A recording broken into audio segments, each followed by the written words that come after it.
నమస్తే. Welcome to hit TV. ఈ రోజు మనతో పాటు ఉన్నారు ప్రముఖ ఆధ్యాత్మికవేత్త ప్రొఫెసర్ డాక్టర్ ముల్లపూడి సత్యనారాయణ గారు మనతో పాటు ఉన్నారు. వారితో మాట్లాడి అనేక విషయాలు తెలుసుకునే ప్రయత్నం చేద్దాం.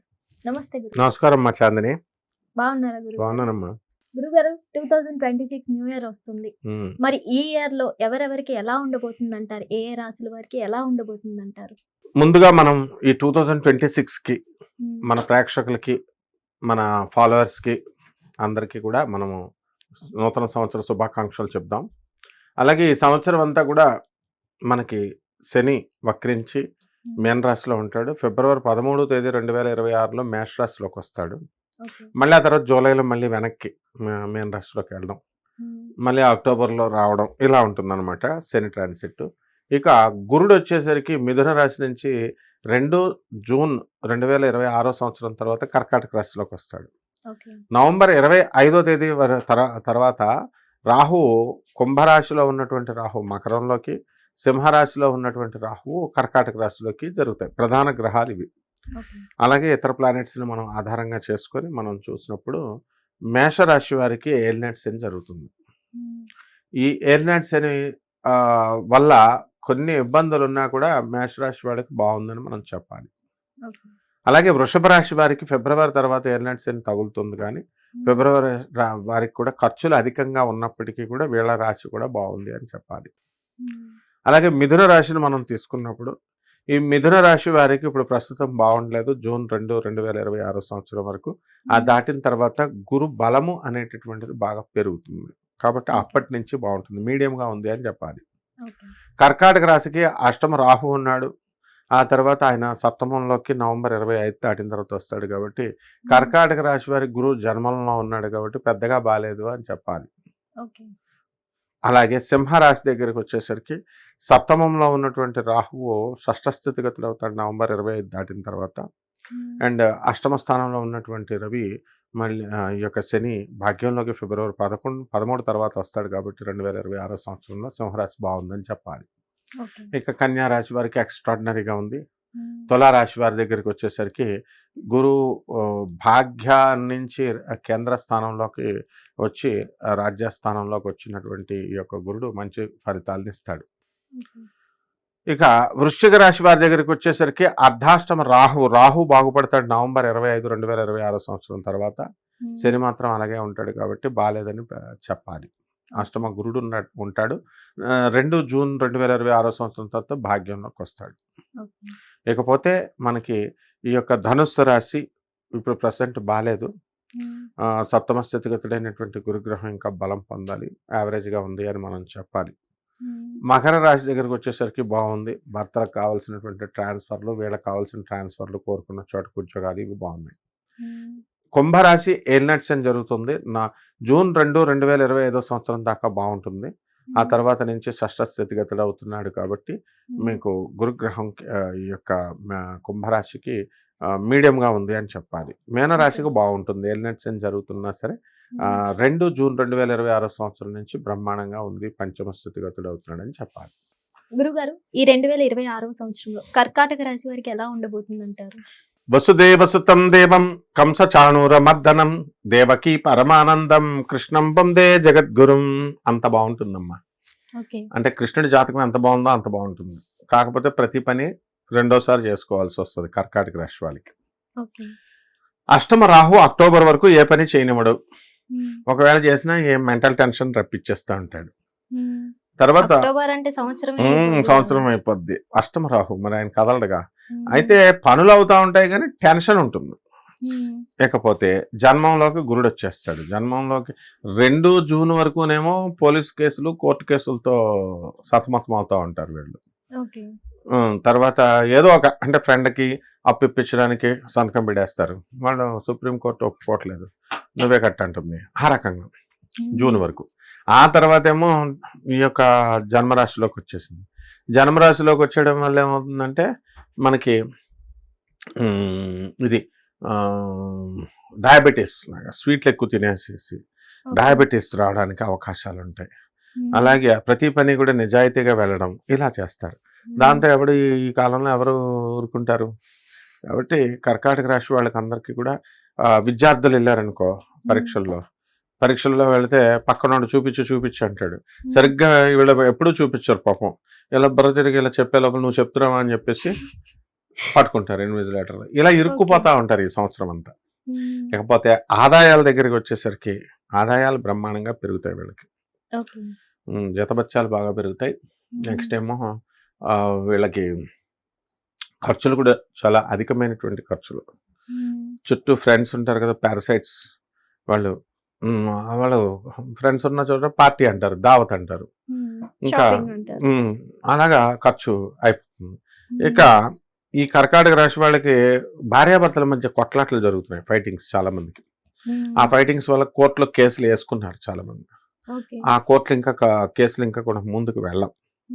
ఆ రకంగా వీళ్ళు ప్రయత్నిస్తూ ఉంటారు. ఇక గురువు గారు ఇప్పుడు చాలా వరకు జాతకాలు చెప్తున్నారు, కర్కాటక రాశి వారికి భయపెట్టేస్తున్నారు 2020. అంతా భయపడాల్సిన అవసరం లేదు. కర్కాటక రాశి వారికి అనవసరమైన మనశ్శాంతి లేకుండా ఉంటారు, పనులన్నీ అవుతా ఉంటాయి. అంటే అక్కడ గురుడు జన్మంలో ఉండడం, అష్టమంలో రాహు సప్తమంలోకి రావడం, ఆ తర్వాత కేతు కూడా గురు కేతువులతో కలవడం వల్ల భయపెట్టిస్తున్నారు. కానీ వీళ్ళకి తెలియని రహస్యం ఏమిటంటే శని కాపాడుతూ ఉంటాడు. అంటే భార్య భర్తలు విడిపోవాల్సిన పరిస్థితులు వస్తాయి అంటూ చెప్పడం జరుగుతుంది. అసలు చెప్పేవాళ్ళకి సగం మంది పెళ్ళాలు వదిలేశారు వీళ్ళందరూ. ఎందుకంటే గురువు ఎక్కడైనా రాహు సప్తమంలో ఉంటే వితండవాదాలు చేసుకుంటారు, కొట్లాడుకుంటారు అంతే. సో భార్యాభర్తలు కోర్టుల్లో కొంతమంది వేసుకున్నారు, అందరూ ఉండరు జన్మచక్రాన్ని బట్టి. కాబట్టి అంత భయపడాల్సిన అవసరం లేదు. బట్ ఆర్గ్యుమెంట్స్ చేసుకోకుండా వీళ్ళు ఉండాలి, వితండవాదాలు అవన్నీ. అలా అనుకుంటూ ఇప్పుడు సింహరాశి వాళ్ళందరూ డైవర్సల్ తీసుకుని ఉండాలి ఈ పాటికి. లేదు, లాస్ట్ ఇయర్ సింహరాశి వాళ్ళకి ఏ గ్రహస్థితి ఉందో ఆ విధమైనటువంటి గ్రహస్థితి ఇప్పుడు కర్కాటక రాశి వారికి వస్తుంది, అంతే తేడా. సో ఇప్పుడు హార్మోన్ ప్రీత్ కౌర్ ఉంది, మన కర్కాటక రాశి బాలేదని జడిపించారు. మరి ఇప్పుడు ఆమె ఉమెన్స్ వరల్డ్ కప్ కొట్టలేదా? ఉమెన్స్ కప్ కొట్టి పడేసింది. సో వరల్డ్ కప్ కొట్టింది. కాబట్టి ఈ రకంగా హార్డ్ వర్క్ మనం చేయాలి. దీనికి రెమెడీలు కూడా మనం జాగ్రత్తగా కొన్ని చేసుకుంటూ ఉండాలి. ఏంటంటే ఏముండవు రెమెడీస్ అంటే పేదలకి, అనాథలకి, వీళ్ళకి వికలాంగులకి, సాధువులకి పంచుకుంటూ ఉండాలి. ఇక వ్యాపారాలు వీళ్ళు పెడతారు. వ్యాపారాలు ఎలక్ట్రానిక్స్ వ్యాపారాలు, ఎలక్ట్రిక్ వ్యాపారాలు పెట్టకూడదు. వీళ్ళు పెట్టుకుంటే లాస్ అవుతారు. అలాగే ఇనప వ్యాపారాలు, స్క్రాప్ ఐరన్ బిజినెస్ చేసిన వాళ్ళు కూడా కోటీశ్వరులు అయిన వాళ్ళు ఉన్నారు. ఇప్పుడు కూడా బతికే ఉన్నాడు. యూసఫ్ గూడలో లక్ష్మణ్ అన్నాడు, కోట్లు సంపాదించేస్తాడు. ఏమిట్రా అంటే ఊరికినే జస్ట్ స్క్రాప్ ఐరన్ తెస్తాడు అంతే. అదే వ్యాపారం. 4 అంతస్తుల బిల్డింగ్లు 4 కట్టేశాడు. మరి ఆ విధంగా. అలాగే ఈ యొక్క చిట్టిపాటల వ్యాపారాలు చేసేవాళ్ళు, ఆ చిట్టిపాటల వ్యాపారాలు చేసేవాళ్ళు కూడా చాలా బాగుంటుంది. అండ్ జాగ్రత్తగా చూసుకొని వీళ్ళు చిట్టిపాటలు పాడుకొని మళ్ళీ ఇవ్వరు కదా, వాళ్ళు వెళ్ళిపోతారు కదా, అందుకని మనం జాగ్రత్తగా చూసుకోవాలి. నెక్స్ట్ ప్రేమ వ్యవహారాల్లో ఫెయిల్ అవుతారు వీళ్ళు, డిప్రెషన్స్కి వెళ్ళడానికి అవకాశాలు ఉంటాయి కర్కాటక రాశి వాళ్ళు. అందుకే ప్రేమించకూడదు, ఇప్పుడు ప్రేమల జోలికి వెళ్ళకూడదు. ఆ విధంగా జాగ్రత్తలు తీసుకుంటే చాలు. అలాగే పెళ్ళైనటువంటి భార్యాభర్తలు ఫస్ట్ ఇయర్ బాగానే వెళ్తారు హనీమూన్లో తిరగడానికి, ఆ తర్వాత ఉండదు కదా. అలాగే పిల్లలు కూడా, ఇంట్లో పిల్లలు కూడా చిన్నప్పుడు వింటారు మంచిగా, అదే ఎక్స్పెక్ట్ చేస్తారు వీళ్ళు పెద్ద అయిన తర్వాత వినాలని. ఎలా ఎక్స్పెక్ట్ చేస్తారు? వాడికి పెళ్ళం వచ్చింది, పెళ్ళం కూడా ఎక్స్పెక్ట్ చేస్తుంది కదా వాడు నా మాట వినాలని. సో అక్కడ మార్పు అనేది వస్తుంది. ఆ మార్పు రావడం వల్ల తల్లి ఇంటర్ఫియర్ అయిపోతుంది. తల్లిదండ్రులు వీళ్ళు పెళ్ళం వైపు తిరిగాడు వీడు అని రెచ్చగొడతారు వాడిని. దాంతో వాడేమో రెచ్చిపోయి కొంచెం డిఫరెన్సెస్ అనేటటువంటి రావడానికి అవకాశాలు ఉంటాయి. గురువు గారు వీళ్ళు మంచిగా ఉంటే కలిసి ఉండే ఛాన్సెస్ ఉంటాయి, లవర్స్ కానీ 100% ఉంటారు. కలిసి ఉండకపోతే ఏం పీకుతారు వీళ్ళంతాను. పెళ్ళైన తర్వాత ఏం పీకుతారు? కొట్టుకొని ఏం పీకుతారు? వాడు ఎవరినో ఒకళ్ళు చేసుకోవాలి, ఈ అమ్మాయి కూడా ఎవరినో ఒకళ్ళు చేసుకోవాలా. ఈ బ్రేకప్స్, లవ్లకి అసలు ఈ లవ్లు ఏమున్నాయి? వీళ్ళంతా కామంగాళ్ళు. వేరే వాళ్ళని తగిలించుకుంటారు, ఆడు ఇంకోడు వేరే వాళ్ళని తగిలించుకుంటారు. ఏదో పెద్ద రాధాకృష్ణ లాగా, ఏదో పర్మనెంట్ ప్రేమలాగా లవర్స్ లా బిల్డప్లు ఇస్తారు. స్టార్టింగ్ చెప్పారు కదా రాధాకృష్ణ, అంతే. రాధాకృష్ణులు మాత్రమే వాళ్ళు ఎప్పుడు స్థిరంగా, వాళ్ళని మాత్రమే ప్రేమ అనాల. మానవులకి, జీవులకి, ఎవరికి కూడా ప్రేమ అనే పదం వాడకూడదు. ఒక తల్లి బిడ్డల పెట్టిన లవ్వాల మొహమా. బ్రేకప్ ఇస్తాడు, దేవదాస్ అయిపోవాలి లైఫ్ లాంగ్. పెట్టమను. ఇప్పుడు ఒక అమ్మాయి బ్రేకప్ ఇస్తుంది, గ్యారంటీకి ఇస్తుంది. లవ్ చేసుకోమను, 3 నెలలు ఫోన్ చేసుకోమను రోజును. 3 నెలలు కూడా ఎక్కలేదు, 1 నెల చాలు, కొట్టు చచ్చిపోతారు, విడిపోతారు. బ్రేకప్ అంటారు అంతే, టీ కప్ లాగా. బ్రేకప్ అయిపోయిన తర్వాత ఏం చేస్తారమ్మా? No phones. వీడు మరి నిజమైన ప్రేమ అయితే వీడు దేవదాసులకు పెళ్లి కూడా చేసుకోకూడదు, బాటిల్ పట్టుకునే ఉండాలి. మన దేవదాస్ సినిమాలో అక్కినేని నాగేశ్వరరావు గారిలా అలా వీడు ఉండడు, ఆ అమ్మాయి ఉండదు. మా డాడీ వేరే సంబంధం చూస్తే సారీ అని చెప్పి పెళ్లి చేసేసుకుంటుంది. వీడికి బాటిల్ మిగులుతుంది, ఆ అమ్మాయి పోయా. మరి అలా అవన్నీ temporary. So okay, let them enjoy.